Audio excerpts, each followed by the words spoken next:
The debt ceiling, you talk about what the American people think. There's a new poll out today in the Washington Post that the Pew Research Center did with them, which shows more people are concerned about the potential of raising the debt ceiling than of government default. The argument that this administration has been making, which is that there will be disaster if the debt ceiling is not raised, it's going to send the wrong message to the world, is not taking hold with the American people. Why is that?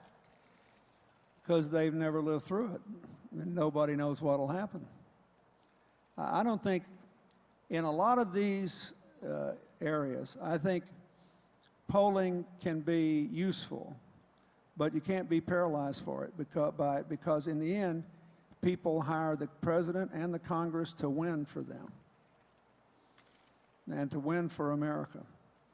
And a lot of the most important things I did as president were unpopular. 80% of the people were against the Mexican bailout, 74% were against the help I gave Russia to bring the troops home. Majorities were against what we did in Bosnia and Kosovo when we did it. Lots of other things, helping Brazil, and the things we did in America on the economy were not wildly popular. We lost the Congress over them. But I think you have to make these decisions based on where you think the end will bring you out. Of course, if the end doesn't bring you out all right for a decade, then you're toast. But when we have elections every 2 years, it's impossible to guarantee positive results from all these structural changes within that amount of time. And I think that's what happened in '94. It's what happened in 2010. But isn't leadership about bringing people along, even for the tough decisions, or especially Absolutely. for the tough ones? But I think what you have to do there is, as far as I know, there's been no national presidential address yet, for example, on the consequences of America defaulting on its debt. Should there be? Yes, but not yet. I'm still not sure it's going to happen. I mean, whatever the polls say, if we defaulted on the debt once for a few days, it might not be calamitous. But if people thought we were literally not going to pay our bills anymore, and then they would stop buying our debt. One of the really troubling things to me about the decision to maintain all these big tax cuts and not address some of the other structural problems with the debt is that we borrow increasing amounts of it from countries that enjoy big trade surpluses with us. And as a result of that, what we should have been doing in the last decade, which is going to a future that was less totally dependent on finance, housing, and consumer spending and had more manufacturing and green technology, that required us both to have more trade agreements and to more vigorously enforce the ones we've got. And since the people who were loaning us money were the same people that had big trade surpluses with us, our trade enforcement dropped 80% in the last decade, 80%. For good reasons. Nobody slugs their banker. I mean, you're not going to get up tomorrow morning and have an extra cup of coffee and go down and just knock the living daylights out of your personal banker. Could you get a loan the next day? So this is going to take some time to work out. But the main point I want to make that you started with is I don't think that the Democrats or the Republicans should conclude from the New York race that no changes can be made in Medicare, that no changes can be made in Social Security, that no changes can be made in the tax system, that no changes can be made that will deal with this long-term debt problem. Because we can't allow ourselves to be so paralyzed by the present and by people's preference for present certainty and present benefits that we stop creating the future. America's always been about the future, and if we stop being a future country, we're going to be in real trouble. So we have this immediate logjam, whether it's the Gang of Five or whether it's the meetings that are happening that Vice President Biden is trying to negotiate. The basic disagreement seems to be about whether there will be revenue increases, whether you call them fees, whether you call them taxes. You're in the room, and you want to bust through to some sort of agreement. How do you do that? I think you have to, first of all, say that our revenues when I was president were very low. as a percentage of our GDP, but that's because our growth rate was so high. And there is a premium, a revenue premium to high growth rates, but high growth rates are not achieved by low taxes alone at the expense of fiscal responsibility. That's the real lesson of my 8 years that is applicable to this 8 years. Arithmetic still matters. That was one of my greatest one-liners, and people said, "What great new idea did you bring to Washington when you became president?" I always said arithmetic.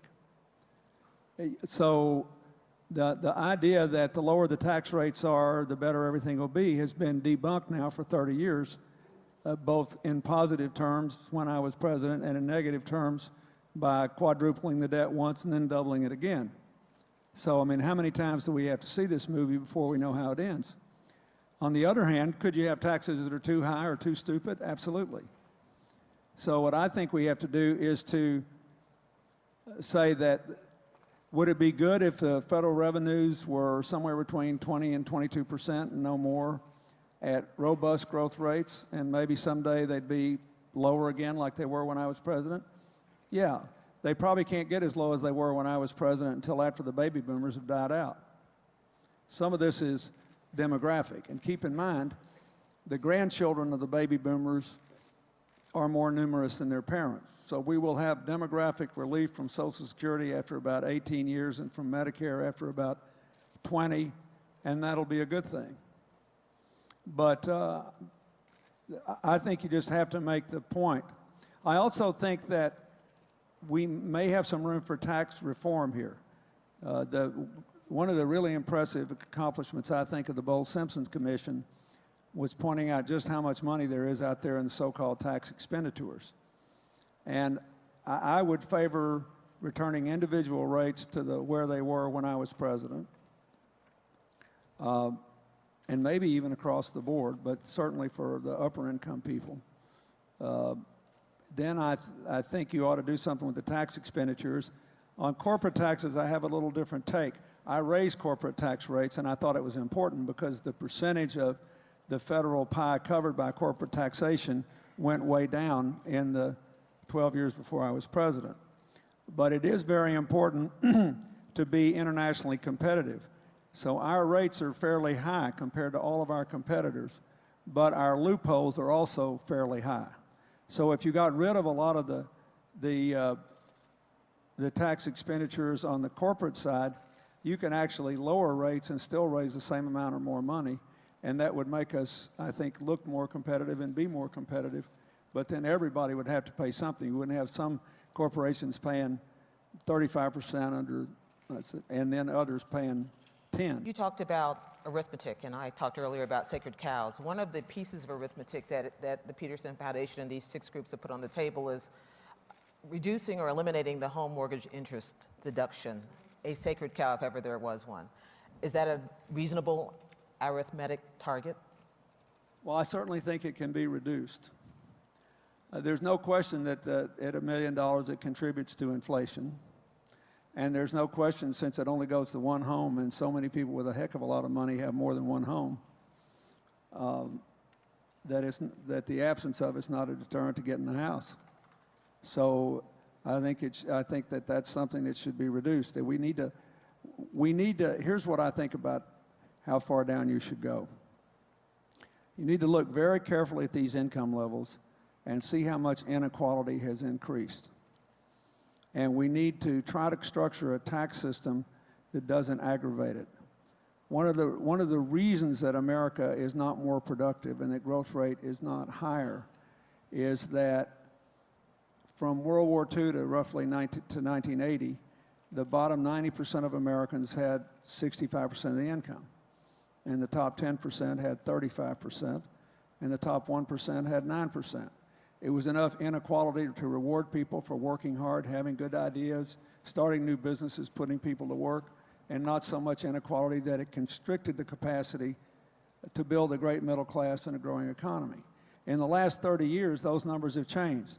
The 90%, 65%'s dropped to 52. The 10%'s 35%'s gone to 48. The 1%'s 9%'s gone to 21. So that's too much inequality. It is not sustainable. And it's the kind of thing you get if you have all your economic growth in finance, consumer spending, and housing, which is what happened before the meltdown. Not enough attention's been given to what happened to America's economy before the financial meltdown in the last decade. We only had 2.5 million new jobs. And some of it was 9/11 and its aftermath, but most of it was we didn't have a source of new jobs for this decade that would support a broadly diversified economy. So that's what I think about that. I think, people like me should pay higher taxes. I think that we should be careful on home mortgage deductions, repeal, and everything else, not to do anything that would aggravate inequality at the middle class and lower levels. We've got the only time in the last 30 years when the bottom 20%'s income increased in percentage terms as much as the top 20% was in the second 4 years I served, because we had so many jobs that it tightened the labor market, because healthcare costs increased only as much as inflation for the first time, and because we had a lot of supports for working families and for single mothers in the workforce. In spite of that, all that, we didn't do anything to stop the increasing inequality benefiting the top 1%.